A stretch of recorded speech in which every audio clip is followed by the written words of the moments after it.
Hey everybody, it's Halo 4 Tutor with another Halo 4 gameplay commentary. As always, you know you're going to get my signature tips and tricks to help you start winning more often and having a lot more fun while you're doing it.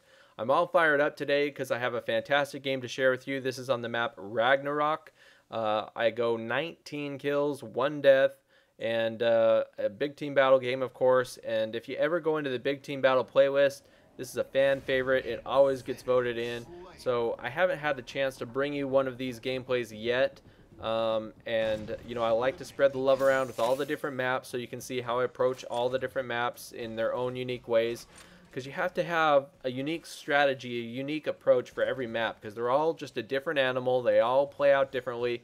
You can't approach them all the same with just a run and gun mentality. You have to have a plan, and you need to have a different plan for every map. And so that's why I'm trying to show you all the different maps so you can get an idea how I approach it, maybe get some ideas for your own gameplay.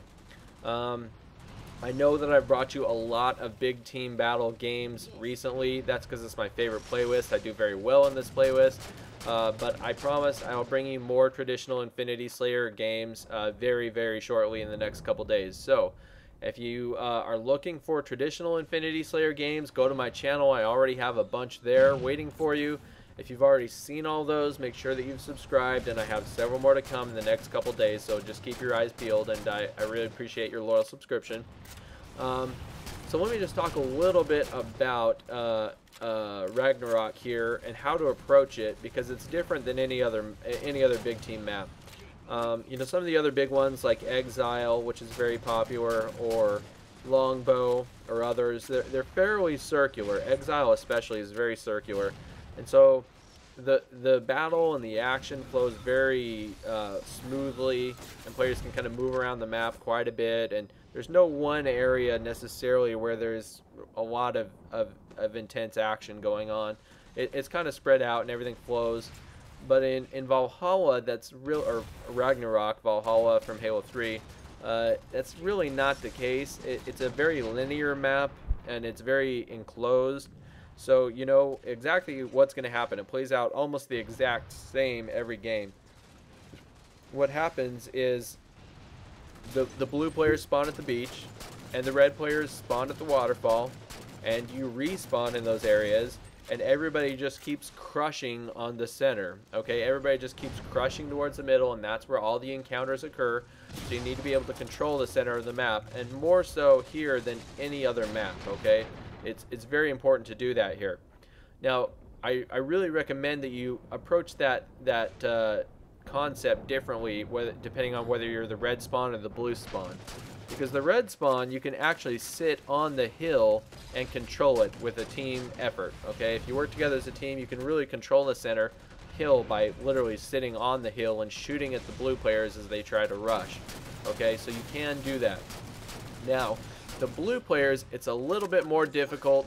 Look at that. Got my ordnance going already. Some nice head shooting with the DMR. I'm all out of ammunition. Fortunately, I have the ordnance drop. Come over here to the other side where it's a little safer. Grab this binary rifle, which is a fantastic weapon, by the way. And what do? Right away, grab this weapon, scope in, and get sniped in the head. So, mixed blessing here. I actually respawned in the base just as the Spartan sniper is spawning. So I grab that, go back for my my binary rifle. It's still there. So now I have 2 snipers in a great location, active camo, armor ability efficiency as my upgrade, and I've got ammo as my my support upgrade, and my armor ability AA efficiency is tactical package. So what all that means is I've got active camo, which is great for sniping, especially on a big map. I've got the ammo package, which gives me additional ammunition for my snipers, so I have like more sniper ammunition than I know what to do with. I've got my active camouflage, and then my AA efficiency is allowing my active camo to recharge very, very quickly, and so it's all just working for me right now. So you're gonna see I go on a killing frenzy. Start with this double kill right here. Oh, look at that second shot. That player's leaping through the air, just snipe him right out of midair. That's a very satisfying play. You'll see, keep an eye out. I'm going to get another double kill here. Another solid shooting. Get the first shot here in a second. Where is that? Here's the first shot. And then the second shot, I'm going to get a head case. This guy's sprinting across the river. And bam! Very rewarding shot. So with the blue players, I was trying to talk about controlling the center area, which you want to do regardless of which team you're on.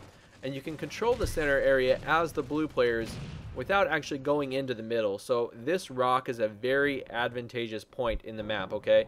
It's a very powerful position because you can shoot at the red players as they camp out at the top of the hill. Because those red players, what they want to do is they want to sit at the crest of the hill and just kind of peek out and shoot at you as you're trying to approach the hill. It's a very effective method. But you can keep them at bay from this rock with a sniper, but you don't have to have a sniper. You can use a DMR or a battle rifle from here. It's very effective and certainly within range of those weapons.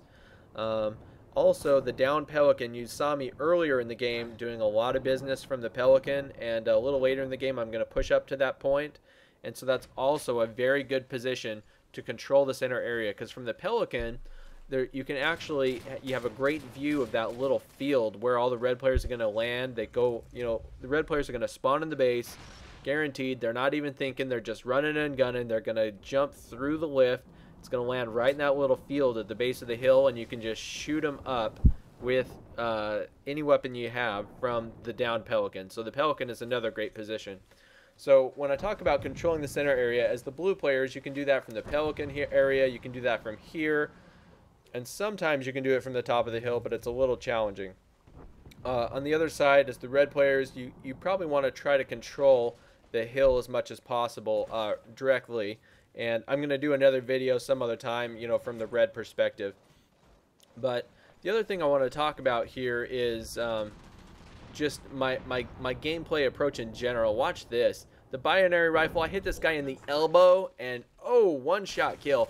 I love the binary rifle because, frankly, my marksmanship is either average to below average, to be honest with you. And so I love the binary rifle because it's a one-shot kill. It doesn't matter if you hit the guy in the toe, in the knee, in the elbow. That's a one-shot kill with the binary rifle, and it doesn't get any better than that. Now, I still have plenty of ammunition in both snipers, and so I'm looking to use those up before I deploy my ordnance drop here. So once I've used up all my sniper rounds, then I'm going to go back to the base and I'm going to use my ordnance drop. And I gave this tip away in another video, but in case you haven't seen it, let me just elaborate what I do with the ordnance drops. They're very conspicuous if you do them out in the open. And right now, obviously, I'm using the active camo. Oh, watch this. I get a nice elbow shot with the binary rifle. Another one-shot kill. Get that guy right out of the ghost. Then I hijack the Banshee. I'm not sure what happens. I hijack it. It blows up. I don't know what happened there. Maybe a teammate shot it down. But with the ordnance drops, I'm trying to be sneaky here. I don't want this big, notorious ordnance to fall from the sky and give away my position. And I definitely don't want somebody coming over here and trying to steal my power-up or my power weapon.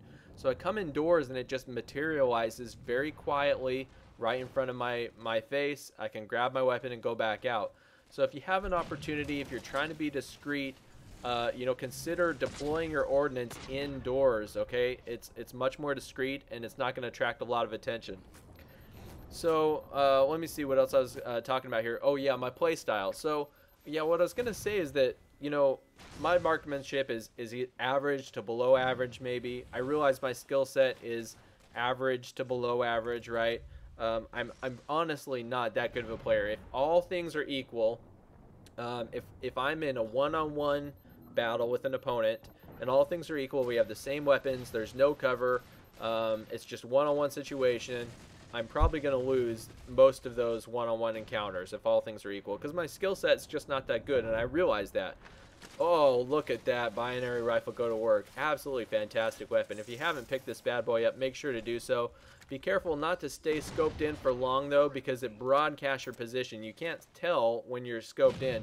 But anytime you use the binary rifle with the scope, this beam of light extends out. Oh, look at that. That elbow. Get the guy in the elbow. One-shot kill. Can't go wrong. This is a bad boy weapon. I love it. But anyway, see, right now I'm broadcasting out a beam of light, so anyone on the map knows exactly where I am. So you don't want to stay scoped in for more than 2 or 3 seconds.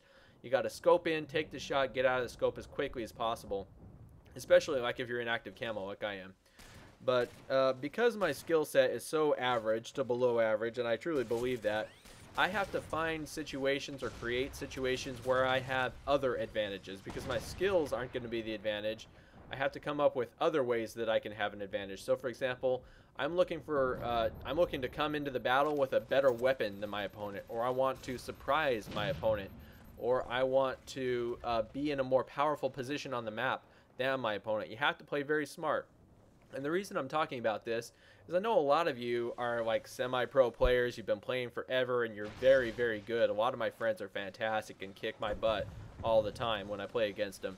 But, you know, if you feel like you have average to below average skills, that doesn't mean that you have to lose a lot of games, okay? You can still be very successful and still win a ton of games if you play smart, okay? You have to find ways to gain an advantage over your opponents other than just your raw skill set, okay? You want to work on your skill set, no doubt about it, okay? You want to work on your marksmanship, you want to work on your strafing, you want to work on all those things, but you also want to look for situations where you can come in with a better weapon, be in a more powerful position, and surprise your opponents. If you do those things, you can really take out a lot of players who may be much better than you, but you can win a lot of games that way. So, hope you guys picked up a few tips and tricks along the way. Please like, comment, and subscribe. Add this video to your favorites. Thanks for watching. Halo 4 Tutor, signing out. I'll see you next time.